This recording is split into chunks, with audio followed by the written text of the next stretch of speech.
Good afternoon बच्चों, आज हम गणित पढ़ेंगे। गणित में हमने 2 पाठ पढ़ा लिए, अब हम तीसरा पाठ पढ़ेंगे। तुम कितना वजन उठा सकते हो। तो इस पाठ में हम वजन के बारे में सीखना है। वजन किसको बोलते हैं? जो हम उठा सकते हैं।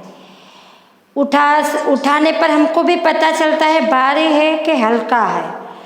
तो आप लोगों को बच्चों कि तुम कितना वजन उठा सकते हैं, आपके घर में भी आपकी मम्मी आपको काम देती होगी कि बच्चा कि ये वस्तु ले आओ, तो आप उठाकर मम्मी को ले जाकर देते होंगे, तो पता चलता है कि भारी है कि हल्का है।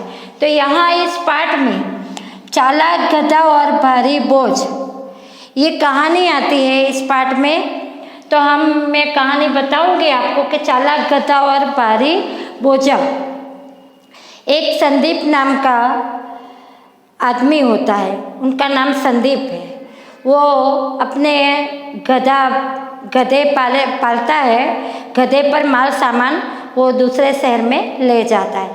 एक बार क्या होता है, गांव से शहर तक वो माल गधे पर रख कर ले जाता है। गधा तो बोझ उठाता है, तो संदीप ने गधे ऊपर एक बार नमक की बोरी मतलब कि बड़ी बड़ी बोरी आती है थैली, वो थैली में नमक डालकर वो गधे पर रख दिया और रख कर शहर की तरफ चलने लगा।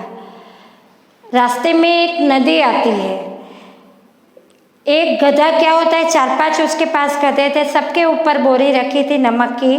और एक गधा कुछ पानी में कोई पत्थर ऐसा कुछ आ जाता है वह, तो वो उसको ठोकर लगती है और गिर जाता है। एक गधा पानी में गिर जाता है। जैसे ही गिरता है तो नमक की बोरी भी पानी में धुल जाती है, और पानी में धुल गई तो वजन कैसा हो गया? हल्का हो गया। उसका वजन था तो गधे को थोड़ा अच्छा लगने लगा कि मेरा वजन कम हो गया। वो तो आराम से चलने लगा। फिर दूसरे दिन भी यही बारी आई, नमक की बोरी रखकर ले जाना पड़ा। फिर संदीप ने सबके गधे ऊपर नमक की बोरी रखी और सब गधे पर रखकर वो नदी आई फिर से। तो वो गधा जानबूझ के नदी आई ना, तो जानबूझ के वो गड्ढा जैसा आया, पत्थर लगा, ठोकर लगी थी, वही गिर गया। तो संदीप ने देखा भी ध्यान से कि ये गधा फिर से आज गिर गया, कुछ बोला नहीं। फिर गधा का फिर से वजन कम हो गया, पानी में नमक थोड़ा धुल गया, कम हो गया वजन, फिर से चलने लगा। फिर तीसरे दिन ये संदीप को पता चल गया कि गधा बेईमानी कर रहा है, यानी कि वो जानबूझ के पानी में गिर रहा है। तो इसीलिए संदीप ने क्या किया, सब गधे ऊपर नमक की बोरी रखी।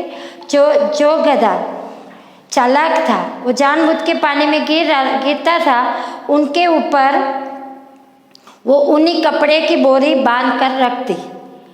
फिर जैसे ही नदी आई, नदी में वो गधा फिर से गड्ढा आया तो वह गिरने लगा, जानबूझ के गिरने लगा। उसको तो पता नहीं था, गिर गया और उसमें ऊनी कपड़े भरे थे। तो पानी में जैसे ही ऊनी कपड़े भिगोए तो वजन बढ़ जाता है, तो वो गधा तो मान खड़ा हुआ। तो इसी तरह आप लोग बताओ बच्चों कि गधे का वजन बढ़ गया कि हल्का हुआ? तो वजन उसका बढ़ जाता है। क्यों बढ़ जाता है? क्यों वो ऊनी कपड़े थे उसमें पानी चला गया, इसलिए पानी के कारण वो वजन बढ़ गया। तो आपको ये वजन के बारे में पता चला, भारी या हल्का, इस कहानी से। राजू सीसॉ पर झूलना चाहता है। सीसॉ एक झूला जैसा आता है। आप कभी मम्मी पापा के साथ बगीचे में जाते होंगे, तो बगीचे में सीसॉ आता है खेलने के लिए, झूला जैसा। एक नीचे होता है, ऊपर नीचे। तो यहाँ ये राजू भी झूलना चाहता था, लेकिन वो जैसे ही वो सीसॉ पर बैठा तो एक ऊपर हो गया एक तरफ और एक तरफ नीचे, ऐसा आता है। तो ये राजू बैठ गया तो वजन आया तो उसका ये नीचे बाहर हो गया, ये ऊपर हो गया।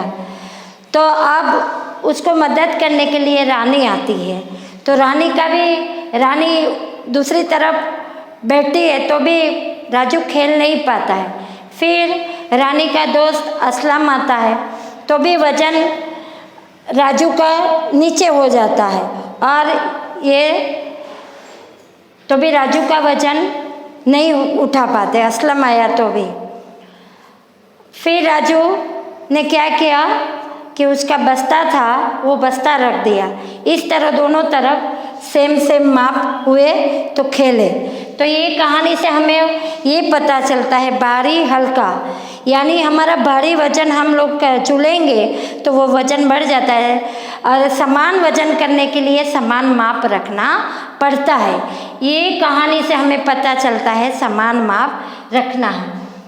भारी या हल्का, तो भारी हल्का में देखो आप, ये मैंने चित्र बनाए हैं। तो यहाँ पे ये खरबूजा दिया है और ये संतरा, तो ये दोनों में से वजन किसका ज़्यादा है?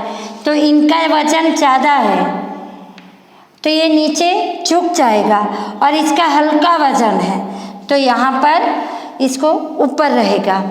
तो इसी तरह ये घड़ा है, बोतल है, तो आपको पता चल गया भारी या हल्का का। तो यहाँ पे मटका भारी होता है तो वो नीचे झुक जाएगा, ये सीसौर या वजन, और ये बोतल का हल्का वजन है तो ऊपर रहेगा। यहाँ पे देखो दो ग्लास का वजन हल्का, 2 ग्लास भरे पानी के और ये जग भरा, तो दोनों का पानी का सेम वजन हो गया, सही वजन हुआ। यहाँ पे छोटा सा कप और बड़ी बाल्टी दी है तो बाल्टी का वजन थोड़ा नीचे झुक जाएगा और ये हल्का रहेगा। तो ये भारी हल्का, ये भारी हल्का वजन, तो आपको पता चला। यहाँ पर देखिए छोटू बंदर और गाजर है। यहाँ चिक्की मिक्की नाम के खरगोश, उनको एक गाजर की थैली मिलती है। तो कोई गाजर छोटा होता है, कोई बड़ा होता है, और चिक्की मिक्की झगड़ा करते हैं, बड़ी गाजर मैं खाऊंगा, नहीं मैं बड़ी लूँगा, मिक्की बोलता है। दोनों आपस में झगड़ा करते हैं। इतने में छोटू बंदर आता है तो छोटू बंदर कहता है कि तुम दोनों झगड़ो मत, मैं आप दोनों की मदद कर सकता हूँ। तो चिक्की मिक्की ने कहा हाँ भाई छोटू बंदर हमारी मदद करो, ये गाजर का तो पता नहीं चल रहा है कोई बड़ा है छोटा है, हम दोनों कैसे माप करें।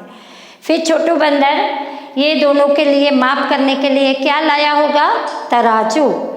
क्या लाता है? तराजू में ये दोनों का गाजर एक जैसे माप करके उनको दोनों को बांटता होगा।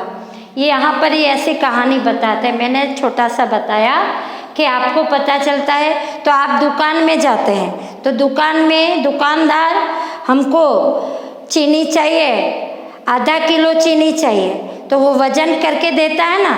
तो इस तरह उसको वजन करने के लिए क्या चाहिए? तराजू। तराजू में वजन करते हैं। तो सिमरन कितना उठा सकती है? अब यहाँ सिमरन के घर में स्टोर रूम से, यानी माल सामान वाला रूम से, वो किचन में या रसोई घर में सामान रखना है। तो उसके पिताजी कितना वजन उठाएंगे? उसकी मम्मी है माताजी कितना वजन उठाएगी? पिता माता, और सिमरन कितना उठाएगी? तो यहाँ पर हमारा मुद्दा है सिमरन कितना उठा सकती है, सिमरन वजन कितना उठा सकती है। तो अंदाज़ा लगाओ कौन क्या उठाएगा। तो आप अंदाज़ा लगा सकते हैं कि जैसे सिमरन के पिता है वो बड़े हैं तो कितना वजन उठा सकते हैं? 10 किलो। किलो लिखा है यहाँ पे, केजी मतलब 10 किलो। वो सिमरन के पिता 10 किलो वजन उठा सकते हैं। उसकी माता 5 किलो उठा सकती है, वो चावल उठा सकते हैं। अब 5 किलो उसकी माता आटा भी उठा सकती है या दाल। उसकी छोटी बहन क्या उठा सकती है? 1 किलो तेल उठा सकती है। क्या सिमरन इनमें से कोई 2 झोले एक साथ उठा सकती है? हाँ, उठा सकती है। कौन से? तो 1 किलो नमक, 1 किलो घी, ये 2 पैकेट साथ में उठा सकते हैं। बच्चों आप भी ये पैकेट, बड़ा सा पैकेट तो नहीं उठा सकते, जो आप उठा सकते हैं 2 किलो या 3 किलो उठा सकते हैं, इससे ज़्यादा नहीं उठा सकते। और ज़्यादा वाला वज़न बड़े लोग उठा सकते हैं। तो हमें इस पार्ट से भारी हल्का कौन है, तो हमें माप करने के लिए क्या चाहिए, तराजू से मापना चाहिए। तो इसी तरह ये गणित में भी संख्या में हमें इस पार्ट से ये सीखना है कि बड़ी संख्या, छोटी संख्या, समान संख्या, ये इस बारे में आपको ध्यान रखना है।